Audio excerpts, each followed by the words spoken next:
महाराज जी, मैं हर रोज भगवान के पवित्र नाम का 1.25 घंटा जप करता हूँ और आपका सत्संग सुनता हूँ, इस इच्छा से कि मेरा एक दिव्य एवं शाश्वत लोक में चक्रवर्ती सम्राट की तरह मेरा जीवन हो और हजारों लाखों सुंदर मेरी रानियां हो। क्या भगवान नाम से ये संभव है?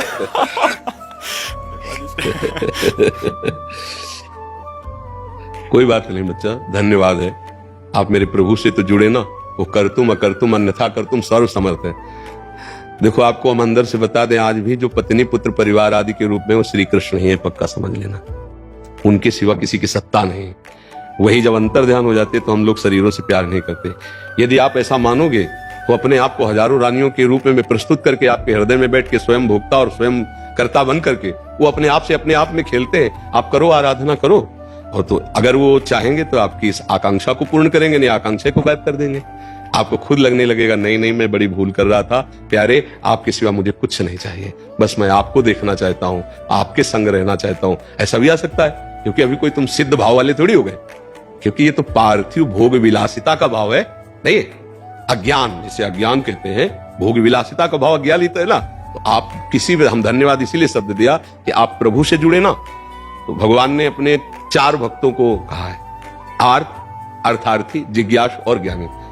ये अर्थार्थी के अंतर्गत आता है। जो भोग विलासिता है ना, अर्थ आता है संकट निवृत्ति के लिए, और अर्थार्थिक मतलब समस्त भोग विलासिता।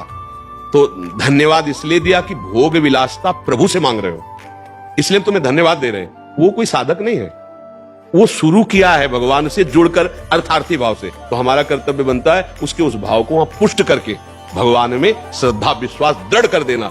और उनका काम यह है कि जीव के हृदय से वासना का नाश करके उपासना स्थापित कर देना। इसलिए प्रशंसनीय विषय यह है कि भगवान से जुड़े, निंदनीय विषय यह है कि माया की मांग है। अब वो पूर्ण करना चाहेंगे तो ये भी उनके लिए कोई बड़ी बात है। अनंत ब्रह्मांडों की सुंदरियों का सृजन उन्होंने तो किया है, अपने आप से अपने आप में सृजन किया है। तुम 1000 कह रहे हो, 1 करोड़ हो जाए। पढ़ा है भागवत में, एक राजा के 1 करोड़ रानियां थी, जो बाद में वृत्तासुर के रूप में प्रगटे ना, वे चित्रकेतु ऐसे नाम, जिनकी 1 करोड़ रानियां थी। 1 करोड़, साल में 365 दिन होते हैं, कितने वर्ष में जाते होंगे भाई? 365 दिन होते हैं, तो कितनी रानियों से दिन में मिलते होंगे, कब राजकाज करते होंगे? 1 करोड़ रानियां थी। तुम्हारी कितनी चाहे? इनकी है मर्जी, हजारों लाखों। नहीं, एक बोलो कि वो मतलब हजारों प्लस लाखों, तो फिर मर्जी हजारों भी चलेगा, लाखों भी चलेगा। भगवान की विभूतियां है। हाँ, भगवान की विभूतियां है। ठीक है, तुम चिंता मत करो, भजन बढ़ाओ। हाँ, भजन बढ़ाते रहो, नाम जप करते रहो, और ये अपनी आशा रखो तुम। हम तुम्हारी आशा को सपोर्ट करते हैं, क्योंकि किसी भी तरह से भगवान से जुड़ना, ये हमारे शास्त्रों का सार है, उसका परम मंगल हो जाता है। जिन्होंने भगवान से वैर किया उनको परम पद मिल गया, जो भगवान को मारने के लिए आए उनको परम पद मिल गया। फिर आप तो श्रद्धा से 1.25 घंटा नाम जप करते हैं और सत्संग सुनते हैं, तो निश्चित क्या पूर्ति करेंगे वो श्री कृष्ण जानेंगे। आपके अंदर शुद्ध जहां ज्ञान हुआ तो ये सब ऐसे लगेगा, ब्रह्मादि के भोग सब विषम लागत ताई, नारायण ब्रज चंद की लगन लगे ही जाए। जो तुम मांग रहे हो ये किसी के पास बहुत होता है, और जब भगवान का रंग चढ़ता है तो ये सब बमन के समान त्याग के चल दिए। पूज्य श्री रूप जी, पूज्य श्री सनातन जी, ये एक तरह से राजमंत्री नहीं, राजा ही थे। इन्हीं के अनुशासन में, इन्हीं के आदेश उपदेश से सब काम चलते थे। सारा वैभव त्याग करके, भारी कष्ट सहते हुए श्री कृष्ण प्रेम की जो रहनी दिखाई वृंदावन में, अद्भुत रहनी। और क्या कमी थी भोग विलासिता की, सब कुछ छोड़कर श्री रघुनाथ दास जी गोस्वामी कितने बड़े घर के सब कुछ त्याग करके, और कैसा जीवन, कैसा जीवन। तो हमारे श्री कृष्ण बड़े लीला विहारी है। आप नाम जप करो और ऐसे चलते रहो, और मांगो उन्हीं से, बस दूसरी की तरफ गंदी दृष्टि से ना देखना, तो फिर वो संभाल लेंगे। वो दे दे, या वो आपके भाव को बदल दे, वो या आपको स्वयं को दे दे।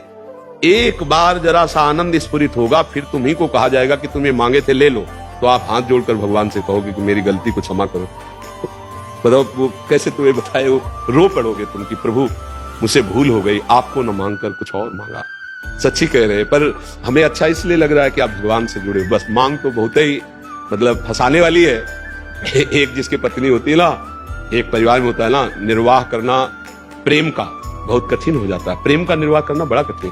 पति पत्नी आजीवन दोनों प्रेमी बनकर जीवन निर्वाह करें धर्मपूर्वक, बहुत कठिन है। नहीं, 1 2 3, पर वो भगवान के भाव से ही वो ठीक हो जाए। ठीक है, आप संतुष्ट है। ध्रुव जी भी इसी उसमें निकले थे। ध्रुव जी ने चाह की थी अटल पदवी, तो सुनीति मैया ने जो उनको परिपक्व किया था, तो सुरुचि मैया जो थी वो उनके लिए रुचि के खिलाफ हो गया कि सिंहासन में गोदी में बैठना चाहते, तो उन्होंने कहा जाओ नारायण का भजन करो, फिर मेरे गर्भ से पैदा हो तब इस सिंहासन में।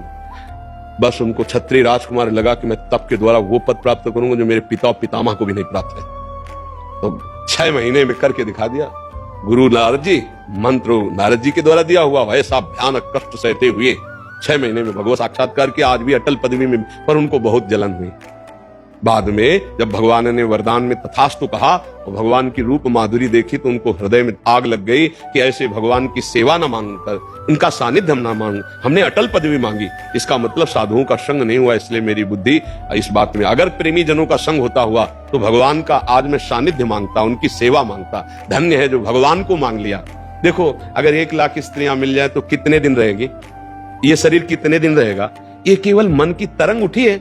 मन है ना, तरंगे लाखों हो सकती है, तो लाखों तरंगे हैं, भगवान के भजन के प्रभाव से शांत हो जाएंगे और वो पूर्ण भी कर सकते हैं। बड़े खिलाड़ी हैं, उनके लिए कुछ नहीं है भाई, कुछ नहीं है। पलक झपकते ही अनंत ब्रह्मांडों का सृजन कर दिया। किसी कारीगर की जरूरत पड़ी है क्या? ऐसे भ्रकुटी विलास सृष्टि लय, कोई उनके लिए 1 लाख 2 लाख हजार